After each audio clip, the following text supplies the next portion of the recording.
Welcome to Friday media. YS Jaganmohan Reddy గారు ప్రధానమంత్రి మోడీ గారు అపాయింట్మెంట్ కోరినట్లుగా తెలుస్తుంది.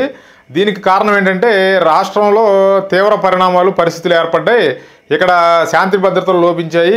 తెలుగుదేశం పార్టీ వాళ్ళు వైఎస్ఆర్సీపీ కార్యకర్తల మీద దాడులు చేసి కొన్ని వందల మందిని చంపేయడం జరుగుతుంది. కాబట్టి దీనికి సంబంధించిన వ్యవహారాలని మోడీ గారి దృష్టికి తీసుకెళ్లి దీన్ని నిలువరించాలి అని చెప్పి ఆయన కోరడం కోసం అని చెప్పి ఆయన అపాయింట్మెంట్ కోరినట్లుగా తెలుస్తుంది.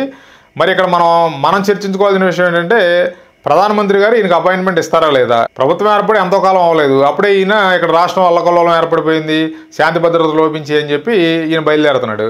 గత 5 సంవత్సరాల కాలంలో ఇలాంటి విషయాల మీద తెలుగుదేశం పార్టీ వారు కొన్ని వందల సార్లు గవర్నర్ గారిని కలవడం జరిగింది, కేంద్రానికి మొరపెట్టుకోవడం జరిగింది. ఇన్ని రకాల పరిణామాలు జరిగినా కూడా ఏ రోజు ఎవరో స్పందించిన దాఖలాలు లేవు. మరి ఈయన అసలు ప్రభుత్వం ఏర్పడి అంతా కూడి కొన్ని రోజులు కూడా కాకుండానే ఈయన అప్పుడే వచ్చేసి అల్లకల్లోలం ఏర్పడిపోయింది, ఇప్పుడు శవరాజుకి మొదలుపెట్టాడు కదా, ఇప్పుడు వెళ్ళి ఆయన పరామర్శించి వచ్చాడు వెళ్ళి. ఇప్పుడు జగన్మోహన్ రెడ్డి గారి వ్యవహార శైలి చూస్తుంటే నాకు అర్థమవుతుంది ఏంటంటే రాష్ట్రంలో ఎటువంటి పరిస్థితుల్లో శాంతి భద్రతలు ఉండకూడదు, పెట్టుబడులు రాకూడదు, కొత్త కంపెనీలు ఏమీ రాకూడదు. ఇలాంటి అరాచకాలు ఇవన్నీ జరుగుతూ ఉంటే ఎవరన్నా పెట్టుబడులు పెడదామని వచ్చిన వాళ్ళు కూడా వాళ్ళు వెనక్కిపోతారు. ఇలాంటి పరిస్థితి ఉంటేనే మనం ఖచ్చితంగా మళ్ళీ ఎన్నికల్లో ప్రజల ముందుకు ఓటు అడగడానికి వెళ్ళొచ్చు. లేదు ఏదైనా కంపెనీలు వచ్చి రాష్ట్రం బాగా డెవలప్ అయిపోతే మన ఎవరో పట్టించుకోరు అనే దీంట్లో ఇవన్నీ చేస్తున్నట్టుగా మనకు అనిపిస్తుంది. అసలు ఇది ఎవరో ఇద్దరు వ్యక్తులు చచ్చిపోవడం ఏంటి, ఒక అతను చచ్చిపోవడం ఏంటి, దాన్ని తీసుకొచ్చి పార్టీ రంగు బులిమి దీన్ని ఢిల్లీలో ధర్నా చేయడం ఏంటి? ఈయన వెళ్ళి ఇప్పుడు ఢిల్లీలో ధర్నా చేస్తారంట, తర్వాత మోడీ గారు అపాయింట్మెంట్ అడిగారంట.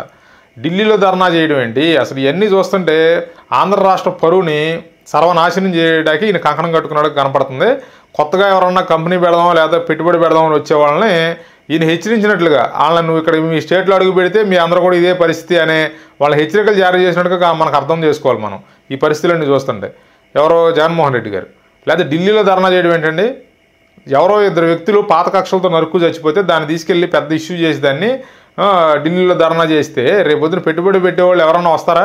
లా అండ్ ఆర్డర్ సక్రమంగా లేదనే ఒక భావన కనుక మనం పెట్టుబడిదారులకు కల్పిస్తే ఎవరొచ్చి ఇక్కడ ఇన్వెస్ట్ చేస్తారు? చేయరు కదా. ఇవన్నీ పక్కన పెడితే అసలు మోడీ గారు ఈయనకి అపాయింట్మెంట్ ఇస్తారా ఎవరైనా చర్చ విపరీతంగా జరుగుతుంది. ఈ వీడియో చూస్తున్న వాళ్ళకి నేను కోరుకునేది ఒకటే, మీ ఒపీనియన్ ఏంటి? అసలు మోడీ గారు జగన్మోహన్ రెడ్డి గారికి అపాయింట్మెంట్ ఇస్తారా లేదా అనేది కామెంట్ రూపంలో తెలియజేయండి. మా వీడియోని లైక్ చేయండి, షేర్ చేయండి. Please like, share and subscribe Friday media. Thanks for watching.